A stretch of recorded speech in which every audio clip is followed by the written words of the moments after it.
Hey homie, I'm Ebony. You've seen the look, the Capricorn whose cheekbones could cut glass, or the Scorpio with the stare so intense you start confessing things you didn't even do? In this video, we're getting into what the zodiac signs and the planets actually look like. We're looking at how astrology shows up in your face, your posture, your bone structure, and the way you move through a room. Every planet leaves a physical imprint, and every sign expresses that imprint through the body. So think of this as a visual field guide, part anthropology, part pattern spotting, part, ooh, that makes sense now. And listen, this is not just Aries looks angry or surface level stereotypes. This is the old school, documented astrology of physical appearance. The actual bone structure, facial features, and body traits astrologers have used for centuries to understand temperament, health, and constitution. A quick heads up, this video is long. We're going through every sign and every planet with lots of photographic evidence. I've added timestamps so that you can jump around, but honestly, save this video. You're gonna wanna come back to it for years. Before we get into it, I need to do a quick shout out to astrologer Judith Hill. Her book, The Astrological Body Types, is the backbone of this video. She's brilliant, hilarious, and illustrated the book herself. I'm also pulling from Guido Bonatti, a 13th century Italian astrologer. His descriptions are so shady that he would have made a great Real Housewife. He's one of the OGs, so I'm gonna give him his flowers too. And shout out to Benjamin Dyke, who translated Bonatti's work into English. The references are linked below. Now, a few disclaimers. Use the timestamps if you want to skip ahead, but these matter. 1, these markers that we're talking about work across races and gene pools. The astrology shows up relative to your ancestry and who you're around. Thick hair might be the thickest in your family. Tall could mean tall for your people. 2, a lot of traditional astrology was written from a European perspective. So when you hear beautiful or refined, that's often Eurocentric standards talking. But these archetypes really are universal. Venus is beauty everywhere, Mars is intensity everywhere. And what those energies look like depends on your genes. 3, bodies change. Surgery, fillers, weight shifts, but you'll still look like your chart whether you were born with it or you bought it. Partly because we gravitate towards what feels aligned for us. And lastly, 4, we are all blended. Your chart has planets in different signs, making different aspects, sitting on angles. That's why you'll see certain celebrities show up across multiple signs and planets in this video, because they're expressing more than one archetype. Perfect case studies using real people are basically impossible. So I've given you strong representatives where I can, but for cleaner archetypes, you're gonna wanna check out Judith's book. All right, let's get into it. We'll start with Aries because, well, they insist. Aries is the first sign of the zodiac, the beginning, the initiator. It's a cardinal fire sign ruled by Mars, which means pure action energy, spontaneous, impulsive, pioneering. There's a nut if you buck quality mixed with a playful Tigger-like current. So what does Aries actually look like? There are 2 Aries physical types. The first is the classic Mars type, sharp, angular, athletic.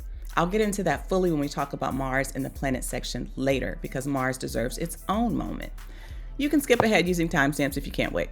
But the second Aries type is its own archetype. It is lean, striking, and almost feline with sharp cheekbones and a narrow or pointed jawline. Its nose is small, upturned, and a little bit cat-like. And those eyes are lifted, alert, bright, like they're halfway between a thought, an opinion, and knocking somebody out.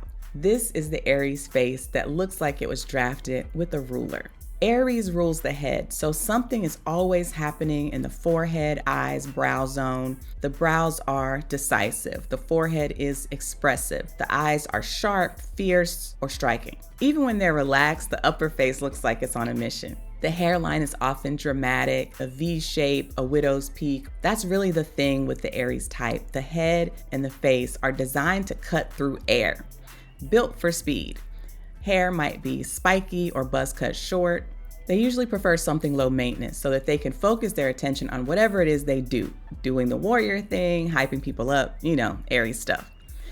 The hair is so Beyonce coded. She finally confirmed that she's an Aries rising last year, but honestly, the high ponytail already told us. Pulled back, out the way, ready to move. Aries hair tends to be coarse or fiery with reddish tones. Fire signs in general tend toward early thinning hair or baldness because fire people are hotheads. And you'll also see the smaller markers for Aries: freckles, moles, or little scars across the face. These are all courtesy of Mars. You might also see a jawline that's either extremely narrow or extremely wide, a subtle flush in the skin with a voice that's bright, upbeat, or just a little bit sharper than average.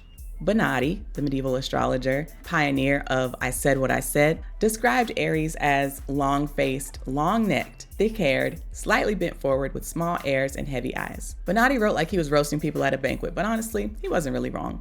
Aries does cut a dramatic silhouette. Get it? Cutting? Aries bodies tend to be lean, wiry, athletic, or at least built for action. Even if they haven't worked out since the Obama administration, the physique still says you can still catch these hands. With their broad shoulders and narrow hips, they walk like they're late to something important, even when they have nowhere to be. If you happen to see someone and they move, talk, and generally exist like Tigger, bouncing around with hype in their bloodstream, congratulations. That's probably an Aries. Taurus.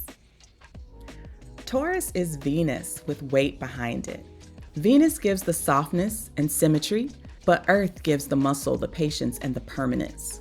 This combination of beauty and strength creates one of the most recognizable looks in the zodiac. A Taurus face looks sculpted with wide set or soft-lidded eyes, a strong or square jaw, thick eyebrows, full lips, and that telltale Venus lower face dominance.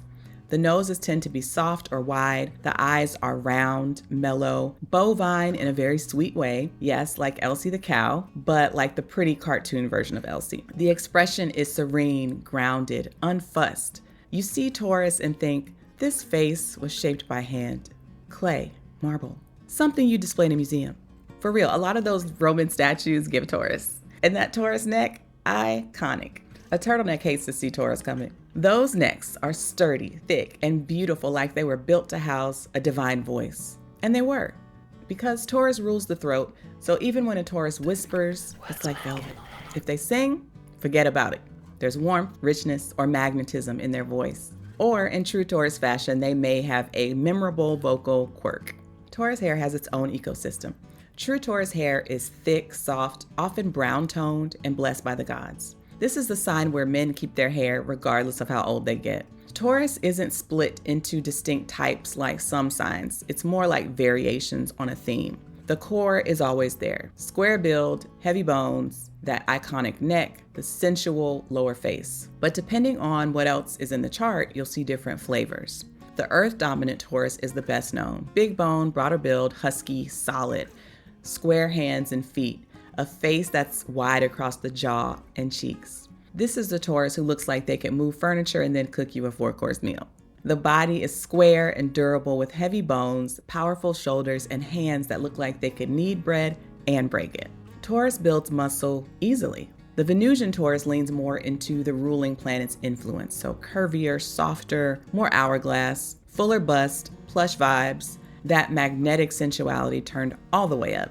The hair is thicker, shinier, more lush, the face is rounder, the features fuller and more symmetrical. And then we have the Virgo-influenced Taurus. When Taurus mixes with Virgo, you get something petite, but still well-formed. A daintier face, a smaller frame, but the Taurus sturdiness is still there underneath. It's like a bonsai oak tree. Small, cute, but still strong. Even slender Taurus people have density, a physical gravity. You feel them enter the room. They have that slow jam in human form kind of pacing. Steady, unhurried, intentional. Even under pressure, the Taurus face stays smooth like, baby, that's not my problem. Their whole demeanor says, I enjoy life and I will not be rushed, unless it's the door for my delivery order. Taurus is sensual in the real sense, textures, flavors, warmth, touch, and comfort. If a Taurus person is serious about eating well and working out, the body can go from chicken cutlet to cut up real fast. But if they're not, the sign is prone to gaining weight easily. Venus loves her pleasure and sweets, and the earth just holds on to it. Guido Bonatti, messy since the 1200s, wrote that Taurus has a full face, heavy eyes, a thick neck more than is decent, shaggy hair, and if he didn't have a grand nose naturally, in time he will have long nostrils by accident. But you should not trust your wife with him in secret. Not Bonatti calling Taurus Mr. Steal Your Girl. The disrespect, the accuracy. But honestly, everything about Taurus looks sturdy, dependable, grounded, sensual, and built for pleasure. Good food, good lighting, soft voices, warm hands, big hugs, and staying exactly where they want to be. Gemini. Gemini actually comes in two distinct physical types, but before we get there, let's talk about the overall Gemini trademark. Gemini moves even when the body isn't moving. Their faces are quick, bright, alert, and animated. Expressions flicker like candlelight, constantly shifting as their minds process new input. There's always some part of them that elongates the silhouette. Long arms, long legs, long fingers, a long neck, a high waist. Even if they're short, something about them still reads long and airy. And the hands. Ciao. Nobody gesticulates like a Gemini.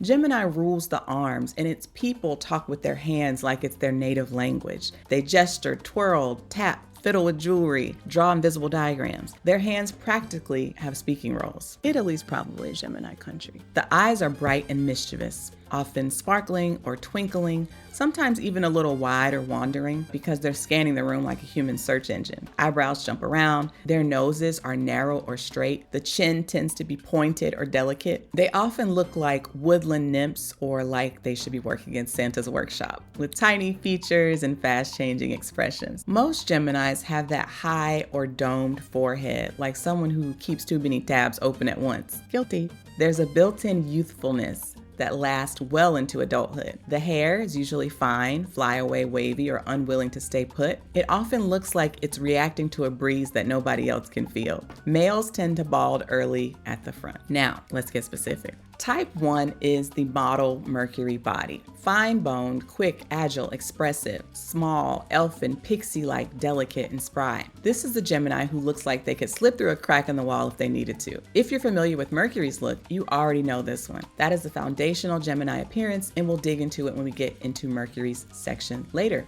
Skip ahead if you need to. Type 2 is the tall, high-waisted, bird-like Gemini. This Gemini is long everywhere. Long legs, long torso, long neck with that commonly seen coat hanger shoulder effect.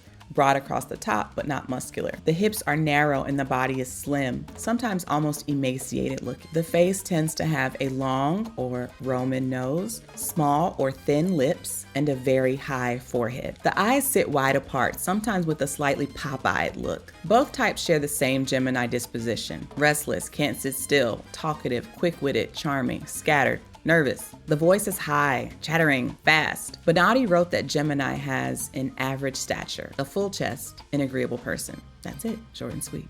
For once, he didn't have anything messy to say. He's probably scared of ending up in a medieval gossip column because you know Geminis would put him there. Moving on, Cancer.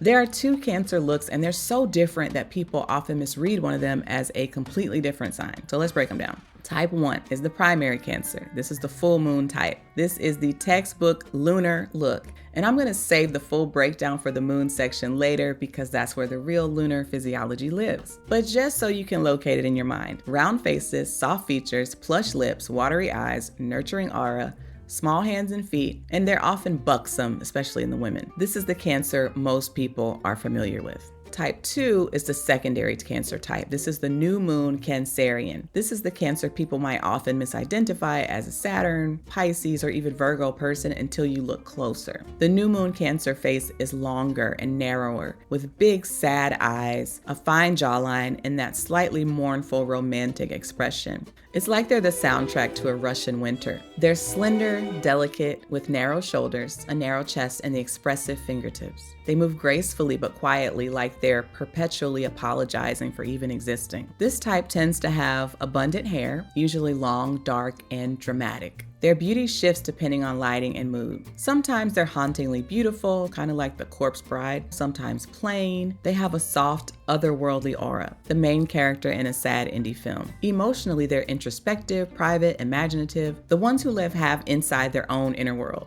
Regardless of type, both Cancers share a few things. The eyes are big, reflective, watery, emotional. They look glistening like tide pools and tend to be light or translucent. There's a protectiveness about them, a guardedness, a sensitivity. The voice is often higher toned, sometimes weak or whiny, though it can also be very sweet. And they tend to be on the shorter side of their family family's gene pool. Bonatti described Cancer as having a disarranged body, thick skin over the whole body, thin above, thick below, twisted teeth, small eyes. That's Bonatti's medieval way of saying Cancers are bad built. And I'm not here to body shame, but I do find it funny that Marjorie Taylor Greene has Mars and Saturn in Cancer, and Congresswoman Jasmine Crockett referred to her as bad built. But here's the thing about Cancer. Regardless of the build, there is a softness, a sensitivity, a protective quality that makes people feel safe around them, whether you are safe or not. It's up for debate. They're the sign that remembers your favorite food, knows when you need a hug before you do, and creates home wherever they are. That emotional intelligence and that nurturing presence, that's the real Cancer story. And no medieval astrologer can shade that.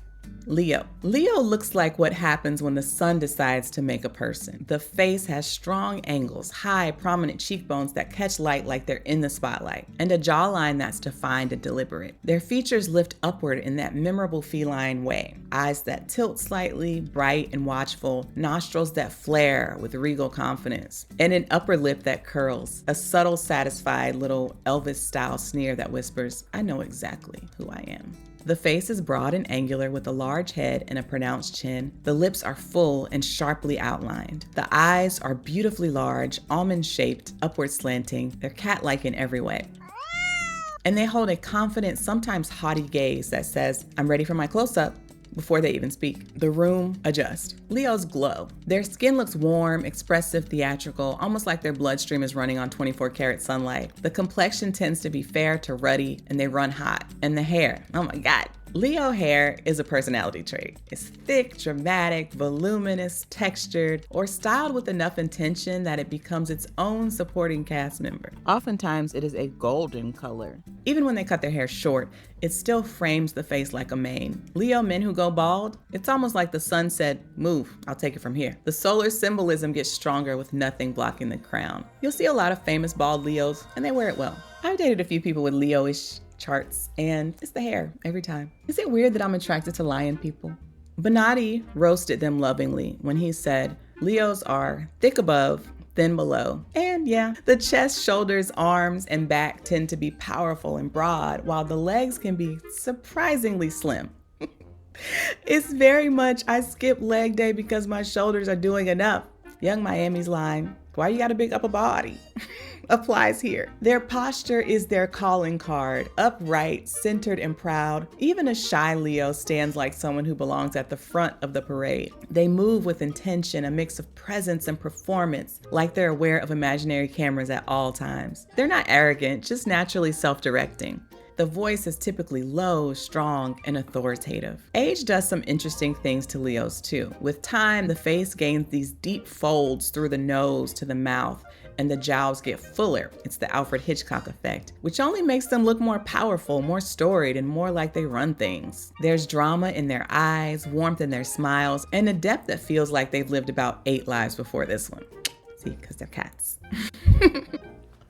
Leo looks like charisma carved into bone, like confidence with a pulse, like a person born to be seen and fully aware of it. Now, get out of here with y'all old Mufasa-looking selves. Next up, Virgo. Virgo really has 2 physical expressions, a primary mercurial type, which I'll describe in full when we get over to Mercury, and a secondary earthy Virgo that looks more grounded, dense, and practical. But whether they're the airy Mercury version or the earthy one, the Virgo vibe is clear. It's precision made visible. Virgo faces look edited, refined, clearly cut, intentional. The features tend to be fine and narrow, thin or sculpted lips with that little point at the corners, a long, delicate, sometimes pinched nose. I mean, honestly, the typical Virgo looks like someone put an invisible clothespin on their nose. They have bright, attentive eyes that sit slightly close together. Virgo is Mercury in earth form. The face looks awake, alert, aware. The eyes are observant, watching, and analyzing. Their eyes will let you know they spotted the typo before you've even finished the slide. The body tends to be slender, wiry, agile, efficient. Even when muscular, it's functional muscle. It's not decorative. It's very 1980s gymnast. Tight, compact, strong. They tend to be on the shorter side of their family's gene pool with a small waist, graceful movement, and surprising coordination. You may see them in your local Pilates class. There's a dryness to the Virgo body, the kind of person who could drink water all day and still look like they need a gallon more. The hair is usually fine, straight, neat. I bet edge control was created by a Virgo. The hair is sometimes prematurely gray. Virgo stresses even at the follicular level. They have dry skin, prone to eczema or early facial lining. The hands are small and precise. They always look in place without anything being sloppy. Things are not accidental. The mercurial Virgo has a small head, finely carved features, narrow nose, and quick movements.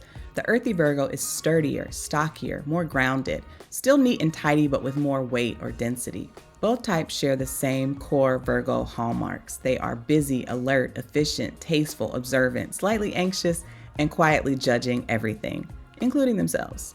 Bonatti said that Virgos have a beautiful person, goodwill, beautiful eyes, and a decent face. Decent reads like Virgo wrote the review themselves. It's polite, technically accurate, and somehow still holding back 1 star. He let them slide like he did with the Geminis, and I'm thinking the Mercury people might have Bonatti a little shook. His birth date is unknown, so it's convenient, Guido. Virgo appears intelligent even when silent, the face of someone who knows the correct way to do something and is trying hard not to correct you out loud. On to Libra. Libra is beauty softened with air. Their faces have that gentle, sweet, symmetrical quality that puts people instantly at ease. The face is oval and heart-shaped with a soft jawline and rounded edges. The eyes are pretty with full eyelids, a soft gaze that is receptive and inviting. The mouth often has that little Cupid's bow. The nose is petite and refined, sometimes upturned, always well proportioned. Skin is smooth or velvety, or occasionally the opposite because Venus can rule beauty and breakouts, along with Mars. Either way, the face stays sweet. Dimples are common on the cheeks or the chin. Yes, little butt chin. Libras move like they're gliding. There's a weightlessness to their posture, a gentle sway that reads as elegant. Even when they're carrying extra weight, they're still graceful. And listen, I say this with love. Libras usually don't have big booties. And if they do, it didn't come from the Libra part of their chart. That's not where Venus invests her resources for them. The fullness lives up top. Soft shoulders, fuller breast, beautiful décolletage, graceful torso. The lower body stays lighter, narrow hips, long legs, long narrow hands and feet. It's like a Botticelli painting come to life. The seashells, sea foam, golden hour, all that. Their builds are slender to moderate with a long, graceful neck. Everything just flows. Their voices are charming, pleasant, melodic. Even a monotone Libra sounds good. Some Libras could order a sandwich and you'd be like, wow, that's really beautiful. Libra has 2 appearances that show up a lot. The first is the Venus baby face. They have soft, petite, sweet features, smooth skin, rounder or oval faced, almost like a little cherub. They appear youthful. These are the Libras who were cast to play the cute one in every friend group. The second is the owl type. They carry the same Libra charm, but with a longer or more pronounced nose, a thoughtful gaze, sharper intelligence behind the eyes. They seem scholarly, observant, quietly brilliant. Both types share that Venusian social intelligence. They're approachable, diplomatic, aesthetically soothing. Libra is the sign that makes everyone around them more comfortable simply by existing. Judith Hill talks about Libra's grace, symmetry, and ease, and you can see it instantly. Bonatti, being his messy medieval self, said Libra is someone with an agreeable face who loves women. But what I heard was, Libras are cute, but they for the streets. Libras resemble somebody painted at golden hour. They're balanced, charming, effortlessly beautiful, visually moisturizing, a whole ambiance. Scorpio. Scorpio appears locked in before a single word even leaves their mouth. The eyes alone tell the story. They're deep set, piercing, unwavering. It's the kind of gaze that walks straight through your excuses and into the truth you hadn't planned to reveal. The brow bones are prominent, the eyebrows heavy or sharply defined, and that whole eye area has that shadowed, hollowed out quality. These are not eyes that simply look at you. They evaluate you, excavate you, remember you. There are 2 Scorpio facial types, and both of them kind of vibrate on the same frequency. The first is the chiseled Scorpio, the eagle type. This is Scorpio whose face looks like it was carved with a scalpel. They have fine bone structure, narrow face with razor-cut cheekbones. Their eyes tilt slightly downward or inward, giving kind of a surgical focus. The nose is sharp, prominent, and sometimes beaked. The lips are defined, either compressed with tension or blood red and full, like the mouth is holding a secret. The coloring is often high contrast with pale skin and dark hair, or deep rich tones with saturated lip. It's giving film noir, femme fatale in a trench coat, your garden variety cartoon villain. Think Cruella de Vil, the Wicked Witch, Maleficent. There's an icy, hyper-controlled seduction. The second type is the thick-set Scorpio, the brick house. Their features are a bit sturdier. The nose is broad, it's blunt, it's broken, or otherwise impossible to ignore. The lips are thick and weighty. The brows sit low and they're knit together, giving the impression of someone who's peering out from beneath a hood. A lot of times you might see a little unibrow situation with this. The face is fuller, the jaw's square, and the whole expression is unreadable. This is the quintessential, you can't tell what I'm thinking, Scorpio. They have a poker face that was forged in the underworld. The body is one of the physically strongest in the Zodiac. It's stocky, muscular, compact, built to endure. And the skin holds history. Coarse hair, thick body hair, large pores, visible texture, acne, pitting, moles. Mars rules cutting and Pluto rules the underneath. So Scorpio's skin often shows what it survived. Scorpios often have a low forehead, widow's peak, strong nose, or some standout facial feature that draws the gaze inward. The hair color tends to cluster in extremes: midnight black, deep red, stark platinum, and the voice, low, sultry, smoky. Big Ange, Patty and Selma from The Simpsons, they all have that whole, I've been through some things register. Even soft-spoken Scorpios have a quiet rasp or a magnetic pull in their voice. It's a voice that you can trust because you know they won't judge you because they've already seen it all. They've done it all, been through it all. Regardless of type, Scorpio carries a brooding stillness. They are observant. Their manner is deliberate, measured, and never lighthearted for long.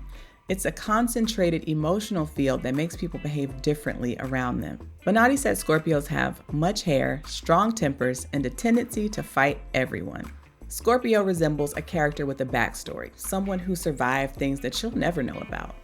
And with all my Scorpio stuff in my chart, I get it. People tell me I appear mysterious, that they want to figure me out. And every time I'm like, leave me alone, I'm just trying to eat salt and vinegar chips and watch the morning show in peace. Sagittarius. Sagittarius gives optimism personified. There's a bigness to their presence. Long limbs, open smiles, bright eyes, and a walk that says they're already halfway to the airport. You don't meet Sagittarius, it arrives. Sagittarius comes in two distinct physical archetypes. Type 1 is the horsey Sag, the primary Sagittarian appearance. This Sagittarian body is tall, long-legged, high-hipped, athletic, built like they were born to ride. Horses, that is. Or they resemble horses themselves. The build is narrow through the front, but from the side, full thighs and that thing is thangin'. In other words, Sagittarius got booty meat. The Sagittarius walk has that lift in the hips, that bounce that says, my glutes are just doing the Lord's work. The face tends to be long and narrow with big, sparkling, mischievous eyes. The nose is long and straight. The mouth is broad with large, friendly teeth. That is the Sag giveaway. I just love a great big Sagittarian smile. People will have gaps in their teeth. I guess there's a Jupiterian need for space that extends to the teeth as well. Or maybe the teeth are trying to get out of the way of whatever wild take a Sagittarius is about to share next. The forehead is high, the neck is long and slender. The hair is usually long or free-flowing, like a horse's mane. Straight, wavy, curly, doesn't matter. Sagittarius loves hair that moves. Locks, braids, long curls, lopped off or bald. These could also be your man bun people. Anything that says, my hair is free and so am I. You'll often see this all-American kind of look, regardless of the person's race. There's a sense of cowboy, freedom sort of thing. And if you think about Ralph Lauren models over the years, many of them have been Sagittarius people, which is kind of funny because they do have a horse as the logo. Oftentimes you will see Sagittarius people riding motorcycles. If you think about it, a motorcycle is like a horse with a motor on wheels. I've also seen lots of Sagittarius people riding roller skates, people who are really into dancing. They radiate motion in one way or another. Even standing still, a Sag looks like they're about to tell a story, crack a joke, or hop a flight. Type 2 is the Jupiterian Sag, and I will describe that fully when we get to the Jupiter section later. This is Sagittarius in its royal form. Still joyful, still expansive, but packaged in Jupiter's fuller, more abundant body. They have round cheeks, huge smiles, big presence. These are the Sagittarians who resemble benevolent monarchs from back in the day. The kind of people who hug with their entire soul. If type 1 seems like the open road, then type 2 seems like an overflowing table at a feast. No matter the type, Sagittarius radiates possibility. The smile is wide, the laugh is booming, the posture is enthusiastic. He said Sagittarians have long hips, long limbs, and are often more beautiful from the back than from the front. That is a 13th century man saying, "I hate to see you leave, but I love to watch you walk away." He also mentioned a belly bigger than it ought to be and said that they delight in riding horses. So, medieval shade at its finest. Ultimately, Sag resembles someone who believes everything is going to work out, and somehow with them around, it does. Capricorn. Capricorn comes in 3 body types and 1 consistent affect: structure, seriousness, and durability made visible. Let's talk about the Saturnian Capricorn. It's a standard type people imagine. This is the Capricorn face carved from stone, strong jawline, long or prominent nose, narrow face, high cheekbones with deep set eyes. Even when a Capricorn has softness or extra weight, the bones speak first. Their whole expression has this quiet composure. It's not mean or unfriendly, it's just deeply focused. Capricorns come out the womb with a 5-year plan already drafted and feeling like they're running behind. Their posture is pristine, it's upright, it's serious. Their bodies tend to be lean, angular, bony. They're the paradigmatic ectomorph. They've got a long neck, knotty joints, prominent knees. The skin is often dry, as earth signs tend to be, with the lips thin, the mouth is small and tight. The whole build is narrow and stiff, like structure persona. We have the earthy Capricorn, the tank, the heavyweight boxer, the mountain goat who's not moving for anybody. This one has a big old head, is round and solid like it was engineered for impact, with small, tight mouth, petite but firm features. Eyes are set deeply in the face and a little shadowed, a little ancient. The torso is thick with dense muscle or dense fat. The upper arms are meaty with hands and feet that are big and heavy. This is the kind of body that could carry the groceries, the children, the responsibility, and whole community on its back. This type moves slowly, steadily, unbotheredly. If you told them that the building was on fire, they'd extinguish it themselves, clean up the soot, and file the insurance claim. They are unflappable. The third Capricorn type. This is one that has a squarish head, small clean-cut features, narrow straight mouth, extremely fine lips, and a carved jawline. The nose is refined, the hair is usually straight, dark, neatly kept, and the skin is fine and fair. This type is quietly devastating. They appear cute from far away, and then up close you realize the face has authority baked in. They have serious eyes, firm jaws, a no-nonsense quality. It's a determined expression wrapped in deceptively soft packaging. Across all Capricorn types, the signatures repeat. These long bones, the knobby joints, prominent knees, defined collars and shoulders, and a posture that seems like it's holding up the whole world. Even the petite Capricorns carry themselves like they're heading to a board meeting. Even the soft-bodied Capricorns appear structurally sound, and even the shy Capricorns seem like they could run a small nation. Oh, and here's a weird Capricorn thing. I see that they age backwards. They tend to appear old when they're young and younger when they're old. Saturn works mysteriously. Bonatti said Capricorn creates a dry body, thin legs, a face like a goat's, and much hair on the head. Capricorn hair is often thick, straight, and strong. Thin legs show up, especially in the Saturnian and petite types, and the goat face isn't really an insult. I mean, it is, but it isn't. It's about the sharp nose, the narrow face, the defined jaw, and the deep-set eyes. Capricorn appears built to last, built for responsibility, built for survival and success in the harshest conditions, built from the same stuff that mountains are made of. It's a face engineered for mastery, a body designed for the long game, and an overtone that says, I don't break, I keep going. Aquarius. Aquarius resembles someone the future sent back as a prototype. They have tall bodies, long limbs, narrow hips, asymmetries that somehow work, and faces with angles that you remember. Aquarius is one of the tallest sign types, with long shins, legs, arms, and long everything. Sometimes the upper body can appear that it hasn't quite caught up with the lower body yet, giving them that sort of balloon on a string silhouette. Giraffe gang.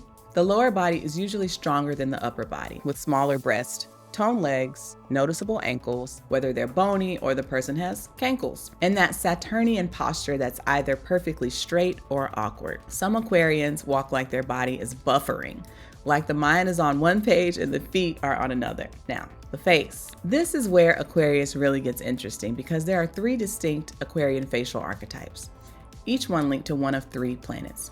The first is the Venusian Aquarian. This face is ethereal, airy, and beautiful with a huge straight forehead, wide-set luminous eyes that are often blue or lighter than expected for their gene pool, with soft lips and a gentle expression, mild demeanor, a bell-like voice. The hair is flyaway, frizzy, wildly soft or blonde, and impossible to control. This type often has hidden genius wrapped in kindness. The second is the Saturnian Aquarian, the eccentric sage. They're tall, angular, slightly awkward, brilliant in a way that registers as both ancient and futuristic. Their eyes droop downward at the outer corners. There's the wisdom eyelid. The face is long, solemn, dignified, but not symmetrical like a Capricorn. There's always something that's a little bit offbeat, like a shoulder that sits higher or a leg that's longer, or a gait that's a little bit off. They are geniuses, often lonely and often misunderstood. The type that carries gravitas. The third type is the Mercurial Aquarian, the elegant, balanced, Hollywood golden age kind of face with a classic profile, refined bone structure, and a lovely, sad expression in the face.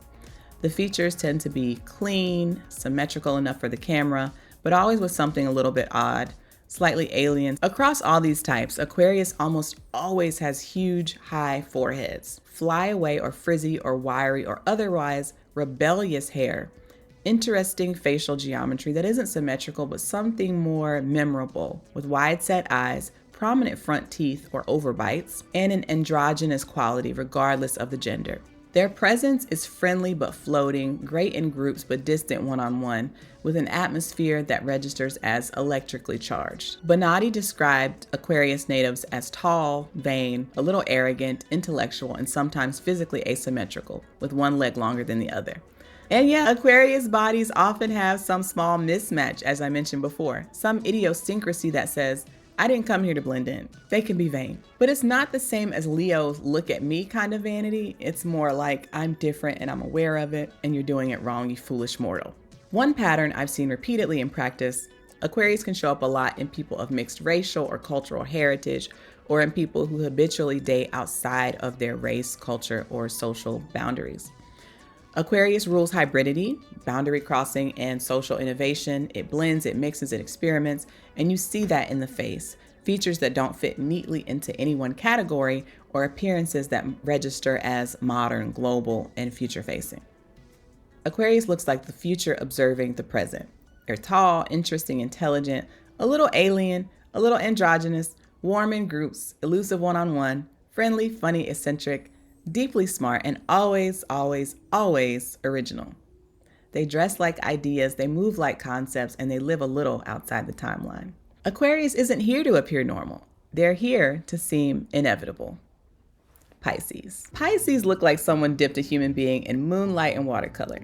There are 3 Pisces physical types, and each one resembles a different emotional frequency of the same sign. But the core ethos is the same. Soft edges, dreamy eyes, features that melt instead of cut, and a body that registers as more water than mud. There's the fish type. This is the standard Piscean appearance. This is the round one. The face is circular, moon face, with big, watery, protruding eyes that glisten like they're permanently on the verge of an emotional breakthrough. The nose is soft with that little clown tip or gentle upturn. The lips are loose, plush, or elastic. Every emotion they have shows up right in the mouth. The bones are shy. Everything is rounded, soft, and blurred. The body tends toward pudgy, plump, phlegmatic, or gentle. Even when they're thin, the silhouette reads as fluid, a little bit slouchy, like a seal pup who needs a little nap. Posture is almost always a little slumped or resigned, with shoulders curved forward and clothes loose casually or falling off somehow. Pisces and tailoring don't know each other. Hair is soft and abundant, often worn long and just doing its own oceanic thing. Feet are important. Always noticeable in some sense, whether they're tiny or huge, cute or ugly. Ew. The feet gonna stand out. This type is sweet, sleepy, empathetic, psychic, and overwhelmed in a way that makes you want to protect them. They smile with their whole soul. Their eyes twinkle with sympathy. Their voice is often soft, sad, whiny, or tired, like they've been struggling and straining, but they on their way home. The fairy type is delicate, pretty, enchanting. This is the Piscean who seems like an elf stepped out of a storybook. They've got tiny features like a dainty upturned nose, rosebud lips, soft dimples, a porcelain forehead. Their eyes are still large, but instead of bulging like the type 1, they twinkle more like mischief and moonbeams. The complexion tends toward fairer, more luminous tones. The body is petite, slender, and dainty, beautifully knit together like a Virgo, but with the floaty softness that Virgo doesn't have. They tend to move silently, gracefully. Sometimes it's like they even hover. Think about a ballet dancer or an angel. These Pisces are clever, chameleon-like, socially intuitive. They tend to adapt to people instantly. They smile that mysterious Mona Lisa smile that makes you wonder what they know. Women of this type often thrive. The men often look like woodland creatures, type 3 Pisces. They're the sad poet, the brooding mystic, the basement apartment visionary. This type shows up almost exclusively in men. The face is long, expressive, melancholy, with haunting eyes that seem to carry ancestral grief and a little bit of seduction. The features are undefined, with a soft jaw, a weak chin, soft mouth, but they're somehow still handsome. Their hair is dark, falling forward, with intentional or unintentional waves. Waves that make them seasick. Eyebrows are expressive but brooding. This type shuffles, slouches, drifts, or floats depending on the day and how much yoga is in their life. Their whole aura is just deep, poetic, a little depressed, a little sexy, absolutely magnetic. They attract admirers without trying and never quite understand why. There's a poutiness to it. They move slowly, talk softly, disappear for long stretches, and somehow they still come across as comforting. Their voice is fuzzy, tired, depressive, but hypnotic. Across all these types, there are trademarks. Huge emotional eyes, weak bone structure, elastic mouths, soft hair, small, delicate hands, a watery, empathetic atmosphere, and an emotional transparency you sense before you see. They're either giggly or painfully quiet, and they can talk too much or barely at all. Their posture is either melting candle or trained dancer, depending on the subtype. Bonatti described Pisces as having a small head, round eyes, full chest, full jaw, light complexion, and a blooming beard, which is exactly what mystical fisherman emanation you sometimes see with Pisces guys. Piscean man himself, Karl Marx, once claimed that no prophet can hope to succeed without a beard. Pisces gives compassion made visible, like someone who absorbs the world's emotions through osmosis and then expresses them through their face and body. They're magnetic but delicate, dreamy and profound, and always a little bit somewhere else. All right. Whew. We went through all the 12 signs. Now let's talk about the planets themselves.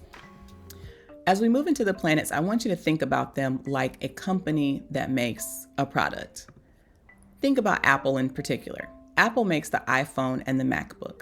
They're different products, but you can tell they're both made by Apple. They have the same design language, the same essence, the same DNA. Jupiter makes Sagittarius and Pisces. Venus makes Taurus and Libra.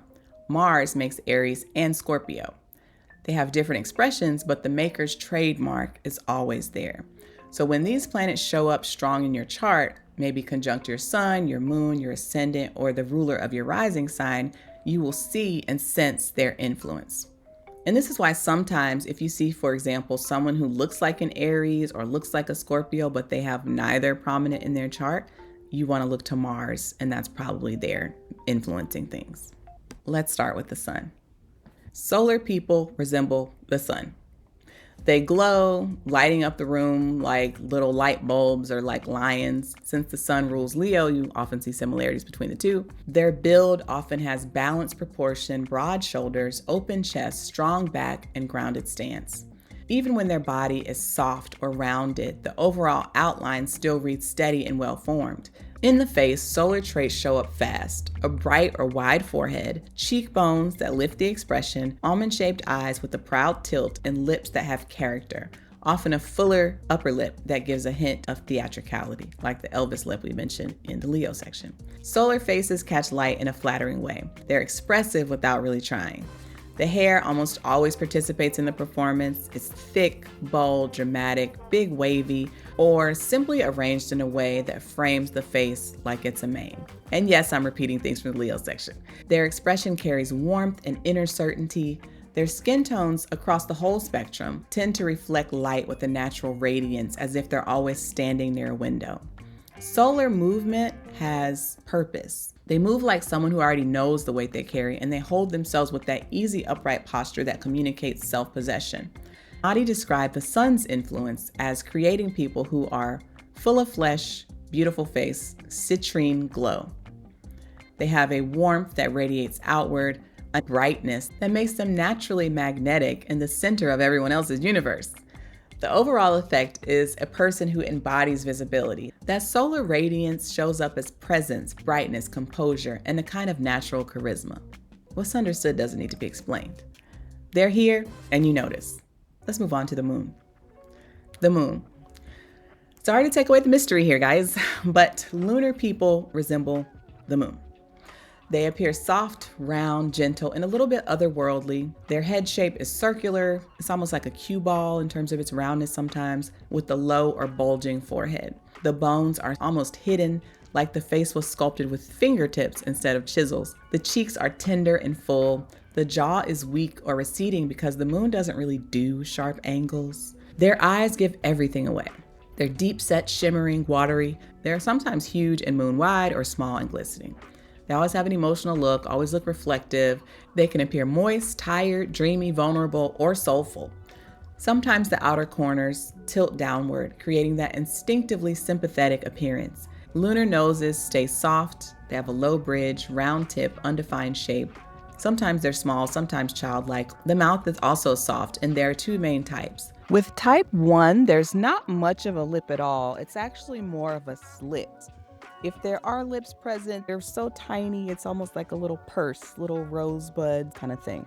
The second type has been described as large and loose-lipped and of poor definition. Body-wise, lunar people are round, soft, and yielding. Their shoulders slope, their arms are short, the legs are thick and strong, but they're not really defined. The flesh is soft. The water element is right there in the physical texture, because even thin lunar people tend to register as pliable, cushioned, or fluid. They often have a pear-shaped silhouette where the stomach and hips protrude more than the shoulders. Breasts, even on men, tend to be prominent because the chest area is moon-ruled. Ta-tas! Their skin is sensitive, pale, or light reflecting regardless of their actual complexion. They appear better in moonlight at night or in soft shade.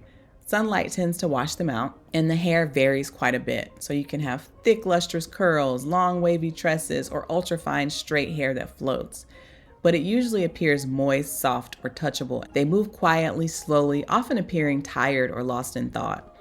Lunar types drift more than they walk, like they're made of tides instead of muscles. There are two distinct lunar subtypes worth noting. The full moon type is the stock round, full nurturing moon face, the maternal mood everyone pictures.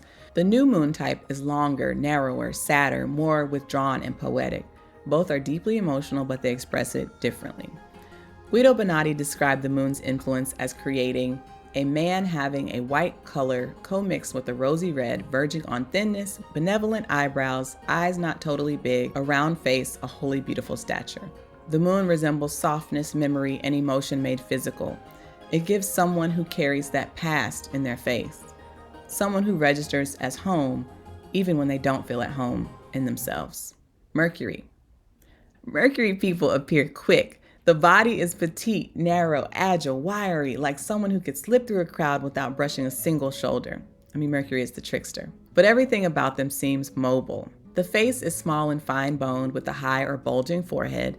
The chin is pointed, sharp, or slightly upturned, almost like an elf. The jaw isn't really heavy or pronounced. It's more neat, tapered, and expressive. The eyes are usually a dead giveaway. Virgo Mercurials have the small, alert, insect-like eyes that miss nothing. Gemini Mercurials have the wide-open, mischievous, I had a thought, twinkle.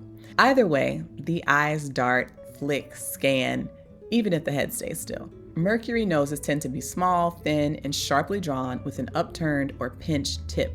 The mouth is either tiny and precise or long and animated, but it's always full of micro-expressions. These are the lips that smirk, twitch, chatter, purse, and respond faster than the brain can keep up. Their hair says a lot too. It's fine, thin, maybe a little drab in color, but it moves with flyaways, wisp. It refuses to sit still. Beards and mustaches, when they are present, are typically neatly trimmed, sharp pointed. They're like punctuation marks. Mercury bodies are famously unmuscular.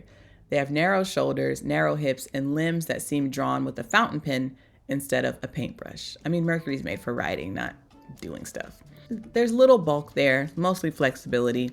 And I mean, if Mercury's Mercury because it's able to be mercurial, then flexibility is going to be important. The walk is fast, agile, springy. They gesture constantly, hands fluttering, fingers tapping, pinky bent or expressive. The hands are long-fingered, sensitive, and articulate. The voice is high, bright, and quick, sometimes piercing. The pulse overall is witty, restless, curious, clever, fidgety. It's a mind that leaks out through the body. Bonatti described Mercury types as having a high forehead, long fingers, acquiring friends but not easily keeping them. I mean, the ghosting can be real with Mercury types. They're charming, they're engaging, they'll text you 17 times in a row and then vanish for 3 months like it never existed. But it's not personal, they just got caught up with some new hyperfixation. On to Venus. Venus people are cute, sweet, and soft in all the right places. Oh, yeah. The archetypal queen of pretty girl privilege in astrology.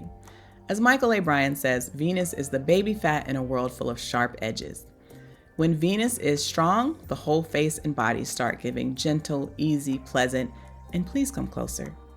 You see it in the face first. The head shape is usually oval, the features round and harmonious, with no harsh angles and no abrupt lines. The cheeks are soft and low, the jaw relaxes instead of cutting, and the lips. Listen, Venus lips are their own love language. Cupid's bow, plush, pillowy, whatever the variation, they got a pretty mouth.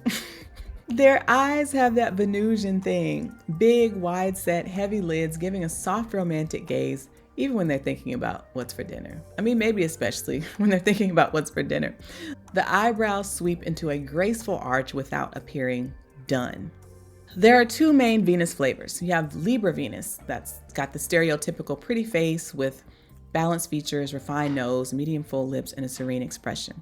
Then you've got the Taurus Venus, who brings the sensual version with fuller features, a broader or softer nose, thick or textured hair, the kind of face that appears warm to the touch. They have presence, that slow, steady, earthy sweetness. They don't tend to wear a lot of makeup or engage in too much fussiness when it comes to their appearance. But when they do put that ish on or go full glam, you're like, oh my God, you've been hiding all of that the whole time? From the neck down, Venus rounds and smooths. Bodies tend to be proportionate and soft-lined. Even when they're slender, they're curved. Even when they gain weight, it lands attractively. Even when they're muscular, the muscles appear graceful rather than hard. Their silhouette moves fluidly, like their joints are dipped in honey instead of cartilage. Skin and hair are where Venus shows off. Venus skin glows. It heals fast and it appears hydrated even when the rest of us are struggling and looking ashy. The texture is soft with youthfulness baked into the pores. The hair tends to be beautiful in some obvious way. No matter the texture really, it's lush for Taurus, silky for Libra, thick, wavy, touchable. It has weight and movement. The voice is another tell. It's smooth, melodic, calming. Venus voices sound like a hug that you can hear. Even their sigh sounds cute. What y'all think? Bonatti described Venus types as having a beautiful body, beautiful hair on the head, a round face, short whiskers, beautiful eyes, beautiful eyebrows. He is zealous in his own countenance. Basically, he's saying they feeling themselves. And the vanity is real. I can't even argue with that. Across all the variations, the Venus badge is hard to miss. Roundness, softness, sweetness, symmetry, warmth, and a natural charm that doesn't seem performed. If someone enters the room appearing like softness personified with big pretty eyes, plush lips, a gentle jawline, glowy skin, nice hair, and a soothing voice, you're probably observing Venus. Moving on to Mars. Physically, Mars shows up like it's been through something, or it's ready to put you through something. Even when they're perfectly peaceful, their whole face gives, put 'em up. Their skin often carries the story. Redness, heat, old acne, scars, moles, things that say, I heal aggressively. Even smooth-skinned Mars people have this burnt quality, regardless of race. They seem sun-kissed and wind-slapped at the same time. Rosacea can definitely be a thing, and I'll note that Bill Clinton and Donald Trump both have Mars on their ascendants and both have rosacea. The expression is alert, direct, slightly confrontational. The bone structure is angular, sharp, clean. The jawline is strong. Tattoos are technically created through puncture wounds, and Mars rules cutting and wounding. So it makes sense that Mars people would be tatted up, or rather, people who are tatted up tend to have Mars influence. And speaking of cutting, Mars people often have sharp little teeth. They're almost like little mouth daggers. And they tend to have a gummy smile. So you'll see this with Aries, Scorpio, Mars. A lot of celebrities who have this type of smile will get veneers to cover up or make the teeth look larger and less gummy. The nose is firm, straight, or hawk-like. Nothing round unless it's like the boxer nose or kind of flared pug bulldog nose that says, I've taken a hit and I'll give you one right back. The eyes are wildfire, bright, penetrating, focused. Brows are heavy, expressive, slightly overhanging, giving the person an unintentionally intimidating gaze. Hair is wiry, coarse, or tightly curled. Even straight hair on Mars people registers as forceful or heavy. Widow's peaks are common. For men, the beard is thick, dense, and sometimes reddish in color. And oftentimes, people who are not naturally red-haired but have strong Mars in their chart will dye their hair red or wear red wigs or extensions. The mouth is firm, tight, often sharply outlined, sometimes with a slight downward pull as if bracing for impact. The voice is loud, young, cutting, forceful. Mars voices boom or slice. Mars bodies are athletic with short muscular legs, compact frames. Even skinny Mars people still seem solid, like the muscle is hiding beneath the skin, waiting for instructions. Bonatti describes Mars types as having a red face, red hair on the head, a round face, easily doing every unbecoming thing, having saffron eyes, a horrible look, bold, having a sign and mark on the foot, a man of sharp gaze. His face's color is red mixed with black, and if he has a brown color, like those who go into the sun and heat, he sometimes has freckles on his face. They're the human version of a spark, hot and ready, a little dangerous and absolutely unforgettable. Moving on to Jupiter. Jupiter people appear filled with tidings of great joy, like they've got Christmas inside of them. Or as if they've got gold mines digging in their own backyard. Shout out to Maya Angelou with her Sun-Jupiter conjunction. The spirit is generous, warm, and a little larger than whatever room they're standing in. Even quiet Jupiter folks still register as big in body, emotion, and soul. Their bodies are built to carry weight, literally and metaphorically. Medium height, but solid, thick through the torso, broad across the chest and shoulders, sturdy arms, and that textbook tank-like silhouette. They are substantial. This is Jupiter flesh that is dense, and they run hot. These are the people wearing t-shirts in 42-degree weather talking about, it's not that cold, man up. The head is a major giveaway. A large, beautifully rounded dome, the kind of head shape you see in old portraits of philosophers and judges. The face tends to be oblong, full, pink, and expressive. Cheeks for days. Jowls come early. They carry abundance in the face before it ever shows up in the stomach. The chin is big and well-shaped, honestly one of the biggest chins of all the planetary types. The jaw is firm, but it's padded. Everything is cushioned. Sharp lines do not exist with Jupiter. Then there's the nose, the famous clown tip, that soft, bulbous rounding at the end that makes the whole face appear friendly and approachable. If Mars has a blade for a nose, then Jupiter has a soft landing pad. Their eyes come in two different styles. First, you have the statesman eye. This is moderate to large, brave, tolerant, warm, with high eyebrows and broad lids. The expression is noble without even trying. Second, there's the Santa eye that is small, twinkling, merry. Pair it with the round cheeks and laugh and you'll see what the old authors meant. Hair is extreme, either a full dense mane or smooth baldness, but freedom reigns. And the beard category is the same. It's either light or full-on Father Christmas. Skin is smooth, pink, and warm-toned. It flushes easily. And these people glow like blood sits under their skin, ready to break into applause. The hands are huge with long pointer fingers, thick palms, and big purposeful movements. Guido Bonatti described Jupiter types as a white man, having eyes not exactly black, unequal and short nostrils, bald, having blackness in one of his teeth, of a beautiful stature, a good mind, good manners, a beautiful body, big eyes, wide pupils, a curly beard, two larger teeth in front of the rest, a golden color admixed with white, gladly wearing beautiful clothing. I think the whole black tooth thing comes from the fact that Jupiter people don't know when to stop, so they may overindulge in things that may hurt their teeth, like sweets and carbs and such, things that break down to sugar. The mood is usually open, hearty, uplifting, expansive. They talk with their whole chest. The laugh is booming. The gestures are wide. The presence is encouraging, like they believe things will work out, even if there's no evidence of that in sight. Jupiter is faith. Jupiter gives optimism in a body, solid, warm-blooded, expressive, rosy, and a little bit extra in the best possible way. Saturn, the bone structure, the stillness, the weight of time. Saturn people walk into a room and the temperature drops 5 degrees. Things get quiet. People sit up straighter. There's a seriousness to them that isn't forced. It's structural. The first giveaway is the body. Saturn bodies appear dry and bony with a narrow frame, visible ribs, visible shoulder blades, sharp joints, long limbs, and knobby knees.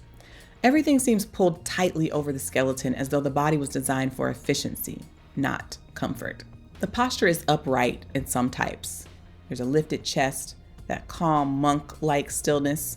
The other types stoop as if the world has been heavy for a long, long time. Then the face. Long, narrow head, high forehead, pronounced angles. The nose is long and straight or slightly downturned, with the bone clearly visible along the bridge.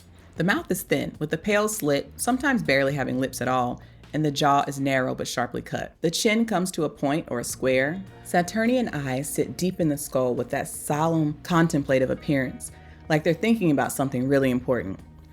And the ears are huge, long, close to the head. Their skin is often dry, matte, lined early, pale, or slightly sallow, depending on the gene pool. Saturn's skin ages fast, but beautifully. It's the kind of face that can carry wrinkles like wisdom. Saturn hair is pretty much the same. It's dry, straight, fine, dull, prone to graying early. There's not much sheen to it at all, so nobody's casting Saturn in any hair conditioner commercials anytime soon. The hands resemble bone diagrams with long fingers, big joints, square tips, weak nails. And the Adam's apple is prominent. Basically a walking skeleton. You sense the weight of their thoughts. Their voices sit low and heavy. Some Saturn types resemble philosophers. Other types appear like they've been disappointed for many, many lifetimes. Adi describes Saturn types as a man between black and saffron. When he walks, merges his eyes on the ground, heavy. When he walks, he joins his feet together and holds them curved, having small eyes, dry skin, nervous, having a beard sparse in whiskers, thick lips, clever, ingenious, a seducer, a killer, and especially secretly. The pigeon-toed walk, the patchy beard, the dry skin, okay. But killer? Especially secretly? All right, gotta watch out for these Saturn people.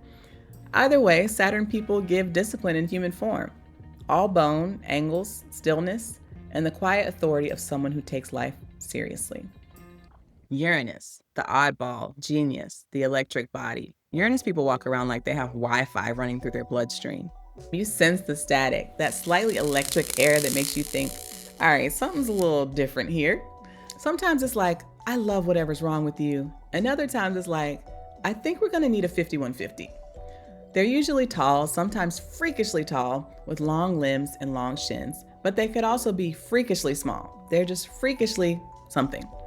Their body temperature runs cool. Honestly, the whole ambiance is cool, but they might not realize it because they're just existing. The head tends to be big on top, wide forehead with an egg-shaped skull, brainy silhouette. Facially, they're refined, but a bit odd. Not conventionally symmetrical, but interesting. The kind of face you might describe with words like striking or unexpected. The skin tends toward pale or cool tones. Their eyes are cool, light, far apart, and unnervingly intelligent. There's a chill in the gaze or detachment. It's like they're observing the moment from 2 lifetimes ahead. Judith Hill called them electric, and the hair is often the giveaway. It can be thin, fair, flyaway, frizzy, like we've heard in other signs and types. It doesn't lay down, it hovers. It's hair-raising, wild, or constantly changing style or color. Their voice can sound a little bit robotic or flat, but it's not unpleasant, it's just a little odd. Their speech stands out in some way. Maybe it's fast, maybe they use big words, have a limited vocabulary, or go on unexpected tangents. And there's always something off. You rarely get standard beauty here. You get, are you an artist? A scientist? A time traveler? People either love them or can't figure them out, and there's no mid-response. Uranus polarizes, but underneath all the strangeness can live some real brilliance, innovation, and originality.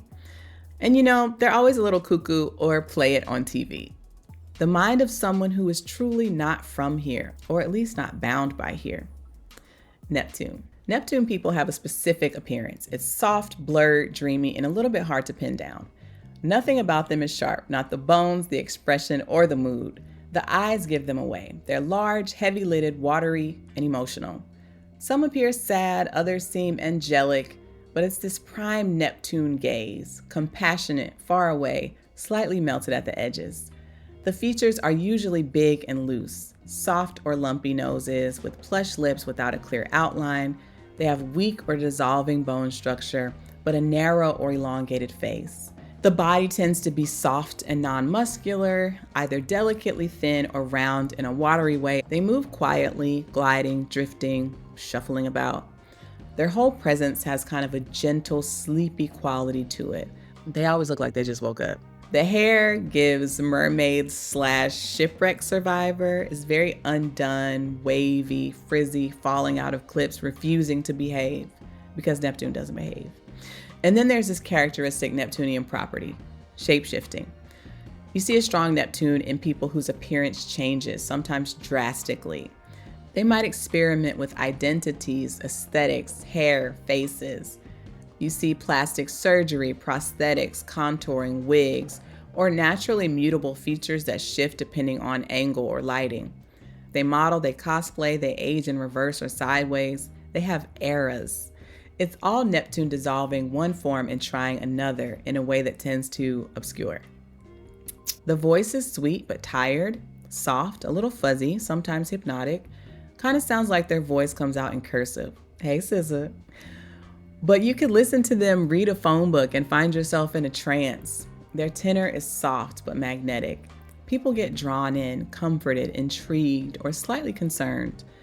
Neptune can soothe you or drain you, sometimes both in the same conversation. The overall message: Neptune people give emotions wearing a body. A little tired, a little mystical, a little undone, and somehow hard to pin down, in a way that leaves people wondering, were they just a figment of my imagination? Pluto, a quiet intensity. Pluto people are easy to spot because their faces don't relax. The eyes are the giveaway. Dark, deep set, sharp, and still. It's that locked in stare that you see in Scorpio heavy charts. The eyes pin. The gaze is investigative. It's also possible that they're wearing shades to cover their eyes. The brow area is heavy or shadowed, which makes the eyes sit even deeper into the skull. It creates that prototypical Scorpio/Pluto underworld appearance, like the emotions live 3 floors down. The nose is usually prominent in some way. It could be sharp, hooked, or beaked like an eagle. The build is dense. It's not necessarily tall, not necessarily muscular or solid. It's got heavy bones and strong features. And even the small Plutonians register as compact and anchored, like nothing could knock them over. Their expressions are flat or unreadable. They're not giving you access to their interior world, and you sense that. You see a lot of contrast with them. Dark hair, darker brows, deeper eyes, noticeable shadows, pronounced lines. The face has weight to it, and they seem like they've lived through some things and taken notes. There's a resilience in the face, a kind of emotional callous that is unfazed. They tend to have strong or swarthy coloring, dense hair that could crop up pretty much anywhere on the body, and an atmospheric weight. So when somebody walks in and the whole room subtly shifts, when the eyes hit you like a lie detector, When they seem like they're running something behind the scenes that you're better off not asking about, you're probably observing Pluto. Before we wrap up, let me give you a quick guide on what to actually look for in your birth chart when you're trying to figure out what your physical appearance would look like or what somebody else's might look like based on looking at their chart. Here are 5 factors to consider. In addition to your sun, moon, and rising sign, you'll want to look at the ruler of the rising sign. Consider the planet it is, the sign it's in, and planets that may be making a strong aspect to it because they're going to blend with it. Look at any planet sitting on your ascendant. If you have a planet that is conjunct your ascendant within about 10 degrees, definitely consider that. Look at planets conjunct your sun, moon, or rising sign ruler. If another planet is tightly conjunct one of these 3 or even in opposition, it can blend into your appearance.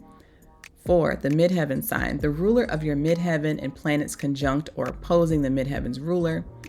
Look at any stelliums. If you have 3 or more planets in a sign, that sign's influence is probably going to be loud in your chart and will often show up physically. Most of the time, your appearance is going to come from a blend of these factors. Woo! We did it, y'all.